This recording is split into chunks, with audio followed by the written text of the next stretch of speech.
I've been refreshing the homepage of every major news site for the past 12 hours looking for some sort of a hint about how the world is going to end.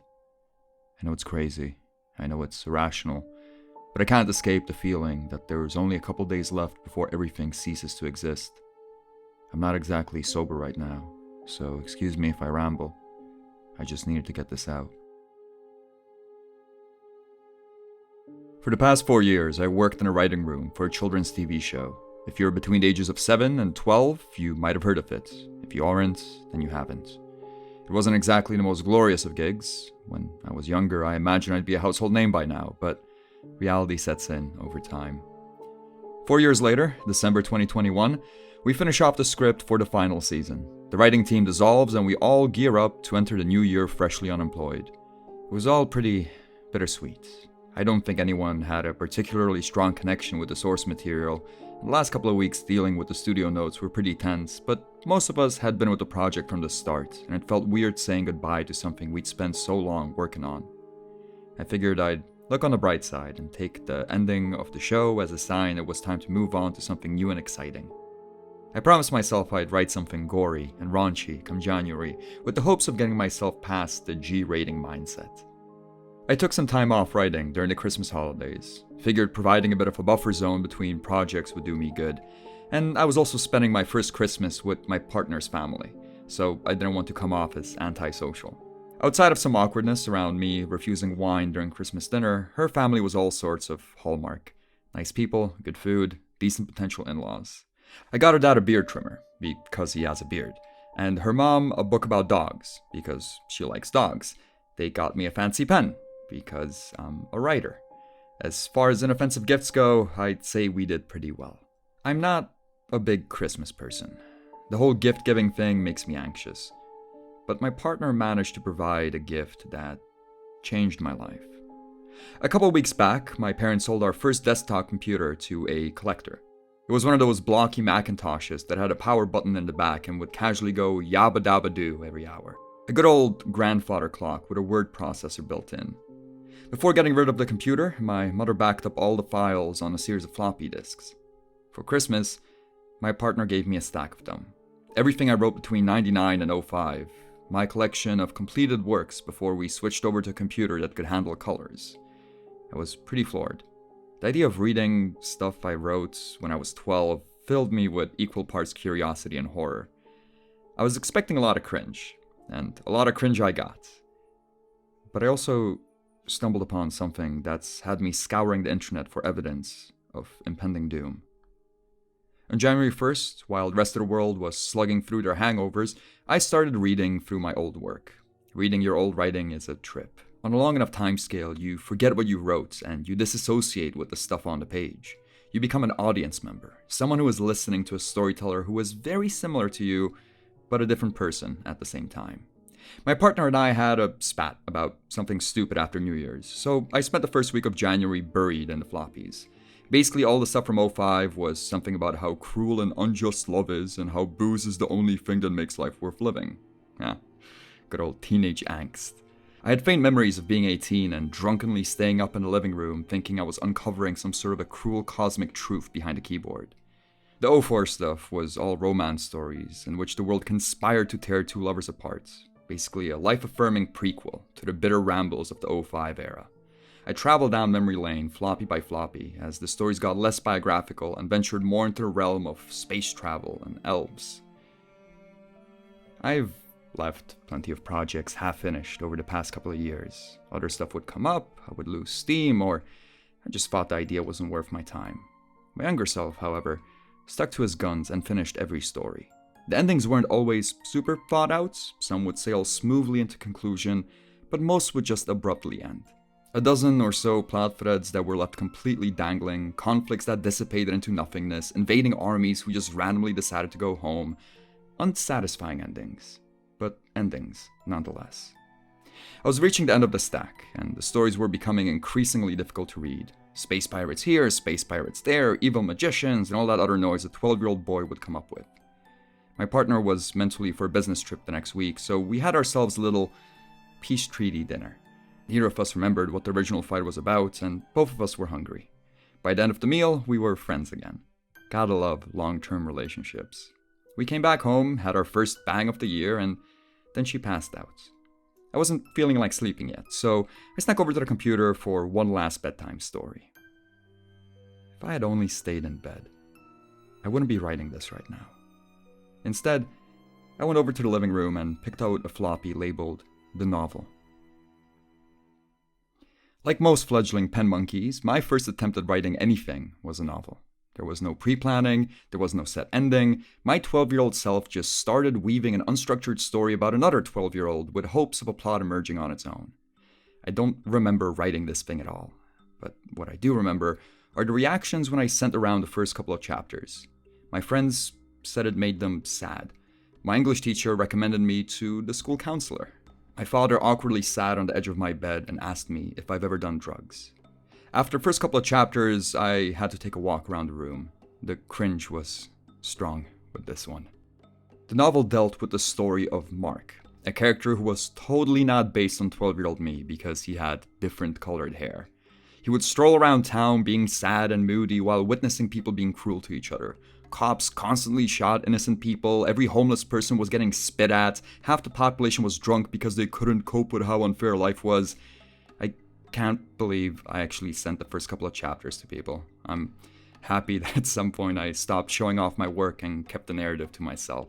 It was pretty entertaining seeing a funhouse mirror version of my 12-year-old life. The first experience I had with a cigarette was with Jerry Stone. We snuck outside of school during lunch and each smoked half a Lucky Strike. In the novel, Mark had his first smoke with the aptly named James Tree, and instead of coughing his lungs out and putting out the cigarette halfway through, he smoked like a seasoned veteran and mused about the painful nature of life. I've been on vapes for the past 2 years, but reading, "Smoking is the only socially acceptable form of suicide. That's why so many people smoke. It's because they want to die," made me laugh so hard I needed a cigarette. I snuck over to my partner's purse and bummed one of those pop menthol smokes. I kept on reading, and Mark kept on getting older. He stumbled through life making and losing friends while going through all sorts of pretentious monologues about how cruel and unpredictable life is. It honestly was starting to get a bit monotone. There's only so many ways you can explore human capacity for selfishness. I figured I'd give it a couple more chapters before going back to bed. But then the sex stuff came. I lit up another one of my partner's smokes. Now, I don't want to get too blue. I am talking about the writing of a prepubescent here, but Jesus Christ. Whatever guesses my 12-year-old self had about high school hookups were way off base.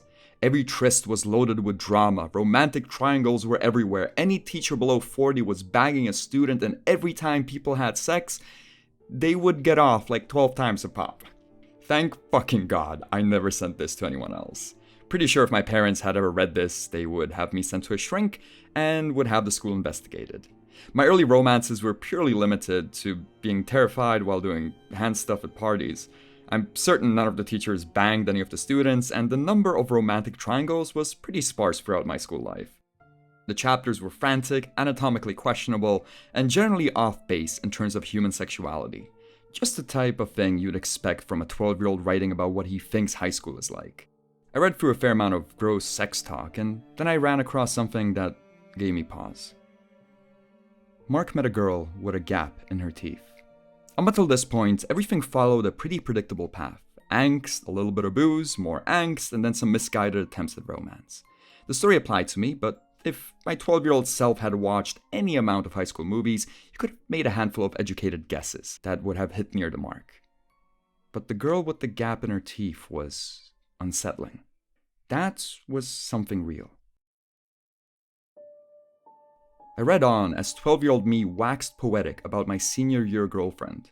He wasn't completely accurate. There were differences in hair color and other cosmetic bullshit, but it was her. I smoked the rest of the pack as I read about how Mark and I fell in love with Jen. She was Joanne in the book, but it was definitely Jen. The plot started to drag. All conflict disappeared, and Mark and Joanne strolled through a perfect world where people would compliment the beautiful couple every chance that they got.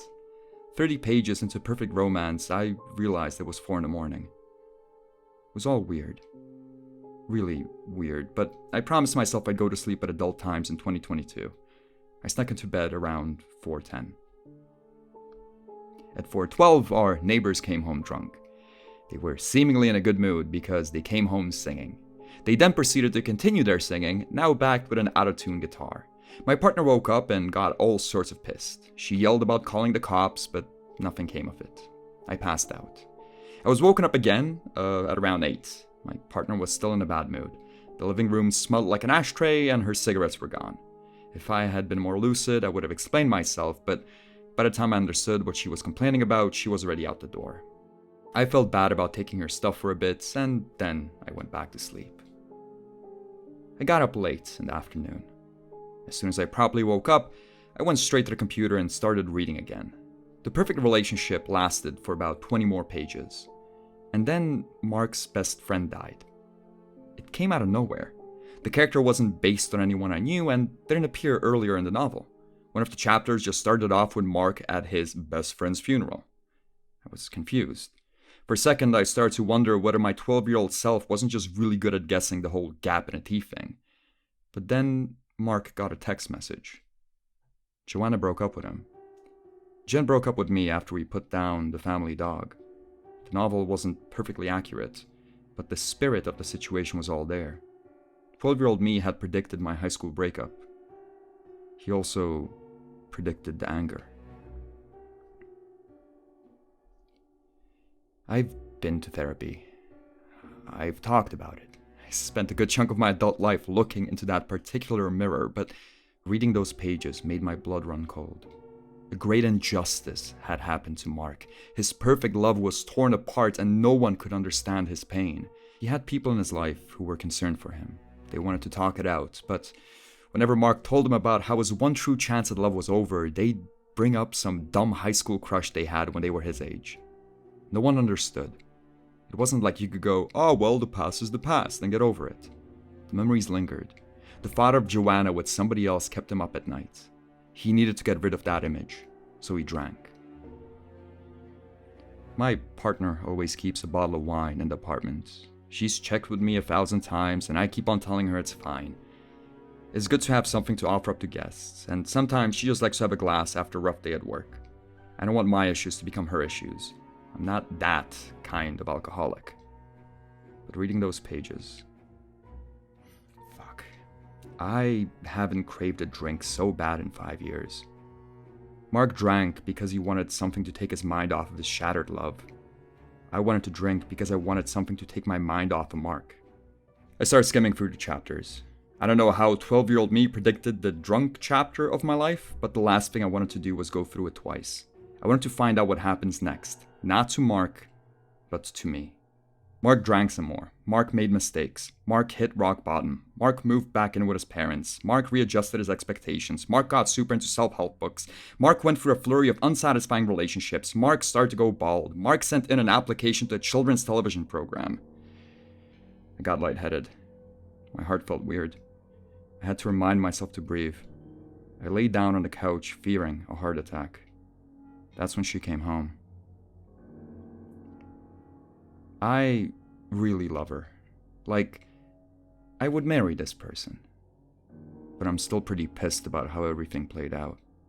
She comes home complaining about how her accommodation for the training trip got messed up and how she'll have to go on a plane with 3 hours of sleep. I tell her about the novel, about the predictions, and how I've never been more terrified in my life. You know what she says? "Oh, that's weird.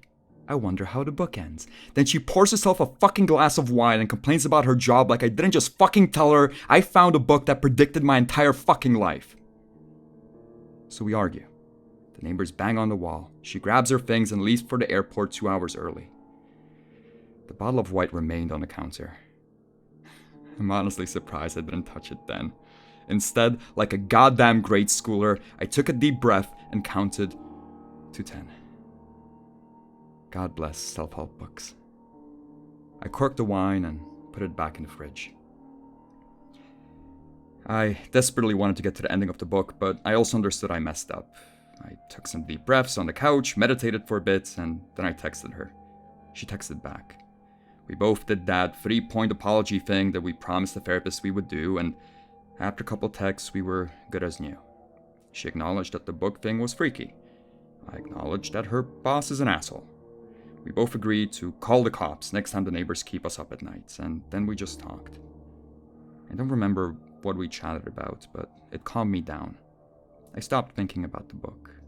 The whole thing was a weird coincidence, a strange, lonely tween's attempt to guess the future that turned out to be partially correct. She got on her plane, and I promised to tell her how the book ends after she lands. I still haven't told her. That's why I'm here. After she got on the plane, I spent a bit more time lying on the couch and trying to come up with plausible explanation as to how 12-year-old me wrote that book. Nothing noteworthy arose, so I just figured I would rip the band-aid off. I went to the computer and just scrolled through to the last page. I read the ending. It didn't make sense. I needed more context. I scrolled back 10 pages and found Mark reading the book. He finds it funny at first, then sentimental, then scary. His girlfriend comes back. They fight, she leaves, they apologize by text after they cool off. He reads the ending and it's dumb. He texts her about it and she texts him about an annoying baby after the plane lands. The two text each other non-stop for the next 2 days. He sends her dirty texts, she sends him dirty pictures. She comes back home, they make love and fall asleep in each other's arms, recommitted to the relationship. Then the world ends. No explanation, no warning, no closure. Mark and his girlfriend just cuddle up, say they I love yous, and then the world ends. I have a handful of missed calls from her, all starting with a text about a crying baby on the plane. The bottle of wine is empty and I'm feeling a bit more than buzzed. I don't know what to do. I keep on refreshing news sites, looking for something that could end the world out of nowhere in 2 days. It seems like World War III is around the corner. I'm scared that if I talk to her, she'll convince me everything is okay. I'm scared that she'll come home and everything is going to be fine. I'm scared we'll fall asleep together. I'm scared we'll be happy and everything will be fine. And then the world will end.